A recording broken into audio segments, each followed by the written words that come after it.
আসসালামু আলাইকুম ওয়া রাহমাতুল্লাহি ওয়া বারাকাতুহু। প্রিয় দর্শক, ইউটিউবার ফাহিম হাসান চ্যানেলে আপনাদের সকলকে স্বাগতম। আশা করি আল্লাহ তাআলার মেহেরবানিতে আপনারা সকলে ভালো আছেন। আমরা Adobe Illustrator full course Bangla tutorial এই কোর্সের আজকে 11তম পর্ব। আজকের পর্বে আমরা অ্যাডোবি ইলাস্ট্রেটর সম্পর্কে অনেক কিছু জানবো। অ্যাডোবি ইলাস্ট্রেটরে আমরা গত পর্বে বলেছিলাম যে আমরা অ্যাডোবি ইলাস্ট্রেটর যে টাইপ টুলের আন্ডারে যেই টুলগুলো রয়েছে, আমরা গত পর্বে টাইপ টুল সম্পর্কে জেনেছিলাম এবং বলেছিলাম যে টাইপ টুলের আন্ডারে যে টুলসগুলো রয়েছে সেই টুলসগুলোর যে কাজ সেগুলো সম্পর্কে আমরা এই পর্বে জানবো। সো আজকে ভিডিওটি অনেক ইন্টারেস্টিং হতে যাচ্ছে।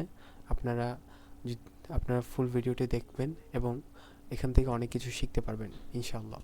এবং আপনারা যদি চ্যানেলটি সাবস্ক্রাইব না করে থাকেন তাহলে এখনই চ্যানেলটি সাবস্ক্রাইব করে নিন এবং ভিডিওটি যদি ভালো লেগে থাকে তাহলে লাইক করে দিন। এবং ফুল প্লেলিস্টের অর্থাৎ Adobe Illustrator full course Bangla tutorial এই কোর্সটির ফুল একটি প্লেলিস্ট রয়েছে। সেই প্লেলিস্টের লিঙ্ক আমি ভিডিও ডিসক্রিপশন বক্সে দিয়ে রেখেছি।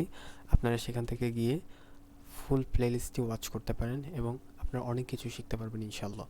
এবং এই কোর্সটি যেহেতু বিগিনার টু প্রফেশনাল লেভেলের কোর্স, আপনাদের জন্য আপনারা অনেক সহজে আয়ত্ত করতে পারবেন। আমি বিগিনারদের জন্য বেসিক্যালি এই কোর্সটি সেরকম করে সাজানো ট্রাই করেছি। আজকে আমরা টাইপ টুলের আন্ডারে যে টুলসগুলো রয়েছে, এরিয়া টাইপ টুল কী হয়? এরিয়া টাইপ টুল মূলত আমি যদি এখানে একটি শেপ ক্রিয়েট করি এবং সেই শেপের উপর যদি আমি চাই এই শেপের ভিতরে অর্থাৎ এই বক্স আকারে একটি লেখা উঠুক বা আমি লিখতে চাচ্ছি কিছু এই বক্সের ভিতরে, তাহলে আমি এই এরিয়া টাইপ টুলটি ইউজ করতে পারি।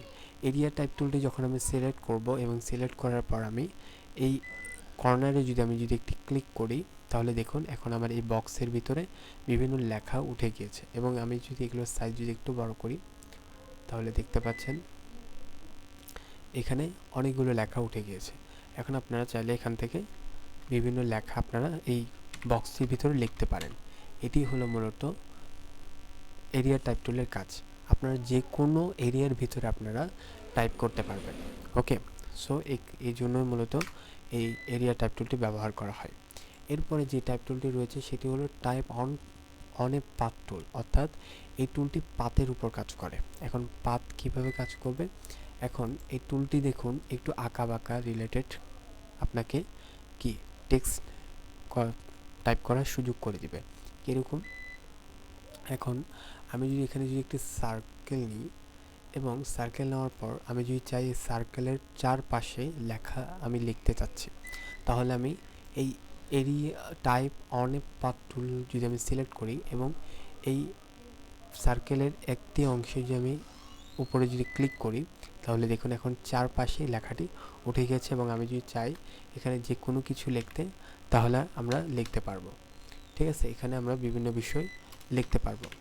সো আপনারা এভাবে করে দেখবেন যে অনেক লোগোতে এরকম রাউন্ডেড কিছু টেক্সট থাকে, সেগুলো মূলত এইভাবে লেখা হয় এই টাইপ অনে পাথ টুল ইউজ করে। সো যে কোনো পাতের উপর আপনারা টাইপ করতে পারবেন। এরপরে মূলত যে টুলটি রয়েছে সেই টুলটি হলো ভার্টিক্যাল টাইপ টুল। ভার্টিক্যাল টাইপ টুল মানে কি? একেবারে সোজাভাবে অর্থাৎ ভার্টিক্যালি টাইপ করবে। ভার্টিক্যালি টাইপ টুল ইউজ করার জন্য মূলত আমি যদি একটি লাইন ক্রিয়েট করি এবং এই লাইন সোজা বরাবর যদি আমি কোনো কিছু লিখতে চাই, অর্থাৎ একটি লাইনের উপর যদি আমি লিখতে চাই, তাহলে আমি এই ভার্টিক্যাল টাইপ টুলটা ইউজ করে এই ভার্টিক্যাল টাইপ টুলটা যখন আমি সিলেক্ট করলাম এবং এই লাইনের উপর যদি আমি একটি ক্লিক করি তাহলে দেখুন এখন এটি লাইন বাই লাইন এটি কি টেক্সট লিখতে সাহায্য করবে, অর্থাৎ একটি লাইনের মধ্যে টেক্সট লেখা উঠবে। ওকে, এরপরে যদি আপনারা দেখেন ভার্টিক্যাল এরিয়া টাইপ টুল কি হয়? ভার্টিক্যাল এরিয়া টাইপ টুল মূলত যদি আমি আবার আরেকটা লাইন ক্রিয়েট করি এবং এই লাইনের মধ্যে যদি আমি আবার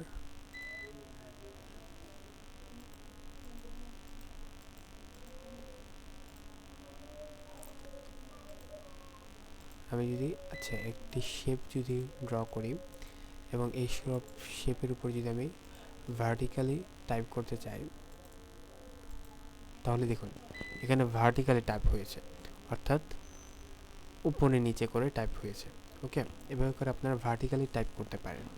ঠিক আছে, যে কোনো শেপের ভিতরে আপনারা ভার্টিক্যালি টাইপ করতে পারেন। এরপরে যে টুলটি রয়েছে সেটি হলো ভার্টিক্যালের type on a part tool. এটিরও same type on a part টুলের মতোই কাজ। টাচ টুলটি মূলত কি হয়, টাচ টুলটি যদি আপনাদেরকে যদি দেখাই, একটি শেপ যদি আমি ড্র করি এবং এই শেপের উপর যদি আমি টাচ টুল যদি ইউজ করি, এই টাচ টুলটি মূলত যে কোনো, আচ্ছা আমি একটু ব্যাকে যাই, কন্ট্রোল জেড, এবং এখানে যে আমি এই টাচ টুল, মূলত এটিই কাজ হলো এই টাচ টুলের কাজ। কি কাজ, এই টাচ টুলটি যে কোনো একটি অক্ষরকে বা যে কোনো একটি লেখাকে সিলেক্ট করতে সক্ষম হয়। যেমন এখন মূলত এই ফুল লেখাটি কিন্তু গ্রুপ হয়ে রয়েছে, একটি শেপের ভিতর রয়েছে। আমরা চাইলে, আমার মনে করুন এই লেখাটি সরাতে হবে বা এই অক্ষরটি আমাকে সরাতে হবে, তাহলে আমি এখানে টাচ টুলের কাজ করতে পারি। আমরা যদি শিট প্লাস টি ব্যবহার করি, এটি শর্টকাট কি, এটা খেয়াল রাখার ট্রাই করবেন। এই শিট এবং টি প্রেস করলে আমাদের সামনে টাচ টাইপ টুল চলে আসবে। এই টাচ টাইপ টুলের মাধ্যমে আমরা যে কোনো একটি লেখাকে সিলেক্ট করে সেটিকে সরে ফেলতে পারি, যে কোনো একটি লেখাকে সিলেক্ট করে সেটি সরিয়ে ফেলতে পারি বা সেটি মুভ করতে পারি।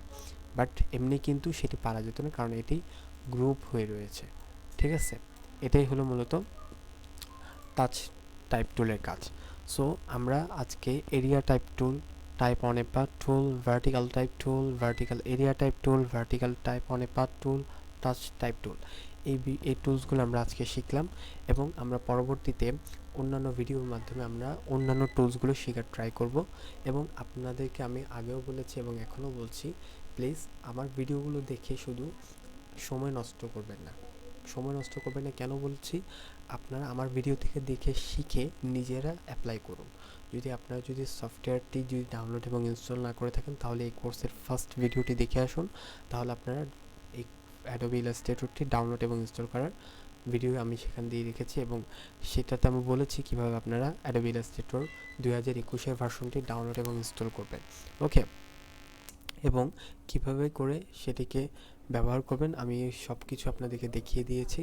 সো আপনারা সেই ভিডিওটি দেখে আপনাদের যদি অ্যাডোবি ইলাস্ট্রেটর না থাকে, তাহলে সেটি ডাউনলোড এবং ইনস্টল করে আপনারা আমার থেকে দেখে শিখে আপনারা নিজেরা অ্যাপ্লাই করুন, নিজেরা কাজ করুন এবং প্রবলেম ক্রিয়েট করুন। কেন প্রবলেম ক্রিয়েট করার কথা বলেছি, কারণ বিগিনাররা যখন কোনো কিছু শুরু করে তখন তারা প্রবলেম ক্রিয়েট করে। সো এই প্রবলেম থেকে মূলত শেখা হয়, ভুল করে মূলত শেখা হয়। সো আপনারা অনেক ভুল করবেন, অনেক প্রবলেম ফেস করবেন।